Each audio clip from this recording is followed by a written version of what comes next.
Wool pads are a very specific type of pad as compared to foam pads, and they have their place in our detailing arsenal. Today, we're going to share with you 5 tips to get the most use out of your Rupes wool pads. Absolutely. So we're going to start with number 1, selecting the proper pad. At this point, we're talking about wool. So that means that you've probably tested on the panel with a foam pad, didn't remove the defects. So you're going to go to something more aggressive. In the Rupes line, we have 2 wool pads. Coarse and also our medium, color match to the compounds. But as far as selecting between these two, Mike, where would you start? Well, I think the general rule that we always try to follow is we use the least aggressive product or process, as I like to say, to get the job done when we're testing. So I would start with the yellow wool pad. And through a test spot. And do a test spot, yes. Right. And I like to do my test spot on a panel I can look down on. So usually the hood or the trunk lid, and those usually have the worst defects, just because of their location on the car. Correct. Same thing for me as well as for the lighting. So where I would go with least aggressive would be our yellow medium. These are all same length single strand with a softer foam interface. This would be a step aggressive more than the yellow foam in the same product line. Or any foam. Correct. Yeah. Correct. Absolutely. And if you did the test spot there and we didn't pull all those defects out, then we would naturally go to a more aggressive, which would be our coarse wool. Mm-hmm. These are dual length yarn fibers. So this one's a little bit different the way that it's sewn. And because of that, makes it a coarser, more aggressive pad than our medium. So that's going to be for real heavy, aggressive work. But again, we would do a test spot and see if it removes the defects. Mm-hmm. If it's acceptable, we would stick with that. Next step would be go to a more aggressive pad. Okay, well, that's what I like about Rupes is the color coding. You make it really easy for people to pick and choose and use your products. You can start out color matching, and I'm sure you could also use the blue pad with the lighter cutting polish or the less aggressive pad with the more testing on the paints. You can mix and match, but this is a good way to get started. Is just match the pad to the color of the cap on the bottle. I agree. You can start crossing things up and get different results, different technique in crossing some of those. Mm-hmm. But this is designed to be a starting point with matched products, but you're absolutely correct. Okay, so that's 2 choices for pads for use with your orbital polishers, yep. An aggressive and a less aggressive. And one thing that's really nice about this is it's actually really soft. I mean, I could see making a pillow out of something like this. Yeah, and it's surprising because it is soft, but it does offer a very good amount of cut, yes. And yet still gives you a great finish. I would say for production detailing, this is probably good for 80-90% of the stuff that you're going to find out there where you want a moderate defect removal, yep. And put some gloss and be efficient at the same time. Gotcha. So that's the first tip, okay, is do a test spot, use the least aggressive process to get the job done, and that'll help you to pick which pad to use for that particular car in front of you. And I would touch on one thing that just crossed my mind here, and the other reason to go with the least aggressive is you want to minimize what you may have left after you do that. Softer paints or black mm-hmm. may leave a little bit of micro-marring with something this aggressive. Mm-hmm. So always start here first. You can always go here, but you may end up doing a one-step with that. Gotcha. Okay, what's your second tip? So number 2 is proper priming of a wool pad. Wool pads and microfibers, we prime a lot differently than foam. Mm-hmm. And the reason being is, and you know this, you've got a lot of individual strands. It's yes. not a flat piece of foam. So you want to coat as many of these fibers to make them all effective while you're using the product. If you just put a dab here and there, you're going to coat some individual fibers. You're really not doing anything with the rest of this pad. So what we like to do, and we'll do a quick demonstration here. We'll grab either one of these. Not really matter for priming purposes. So once we have the pad on there,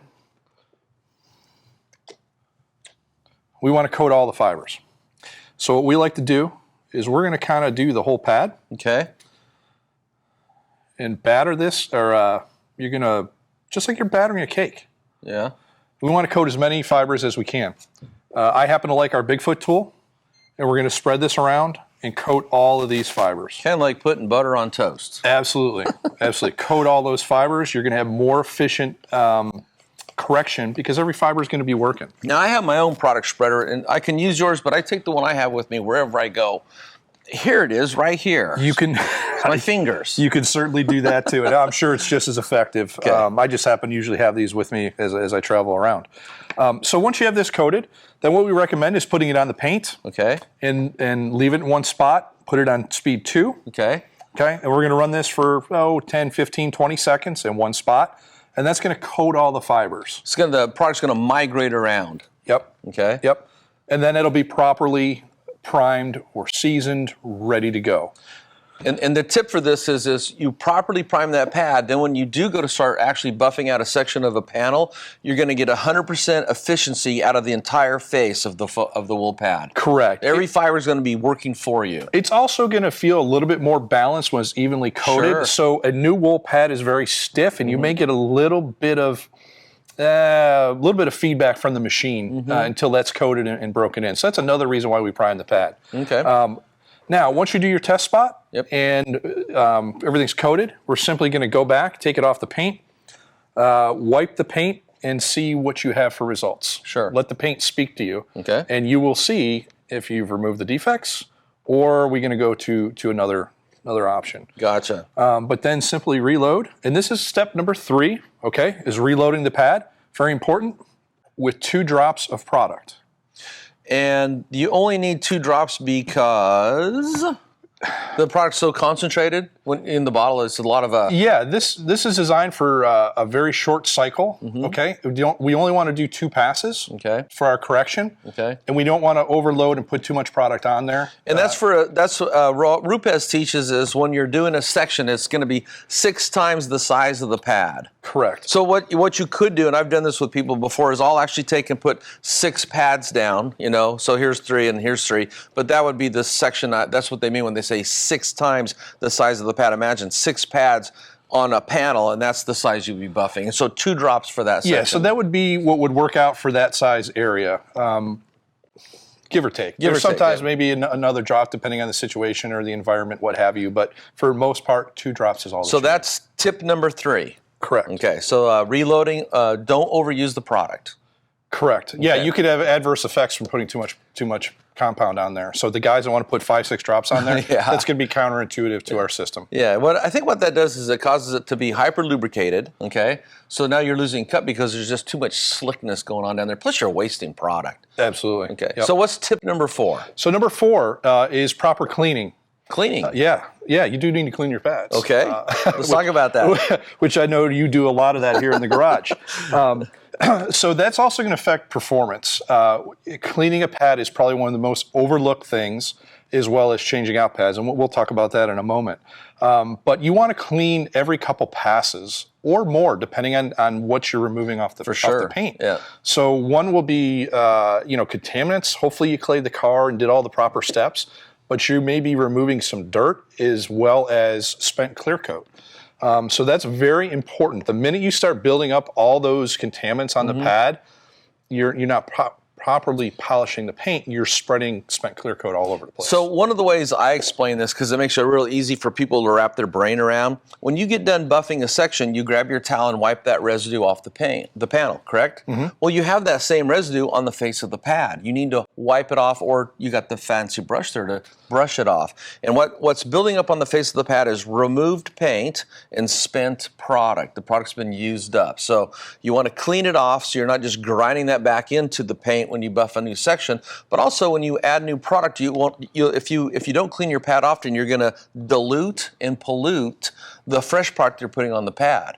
So it's a good idea to clean your pad often. You're going to get better results, and you're going to get the job done faster. Correct. And we do that through 2 ways. I like compressed air. I'm a big compressed air guy just because of the efficiency of that process. With fiber pads, it's the best. Absolutely. I like a Tornador, the basic blow tool, the Z014, I believe it is. Yeah, the blowout gun. Yeah, the basic blowout gun. Yep, I got one. To get the stuff out, and it'll tough those fibers right back up, and you're right back to basically using a new pad. You're starting over.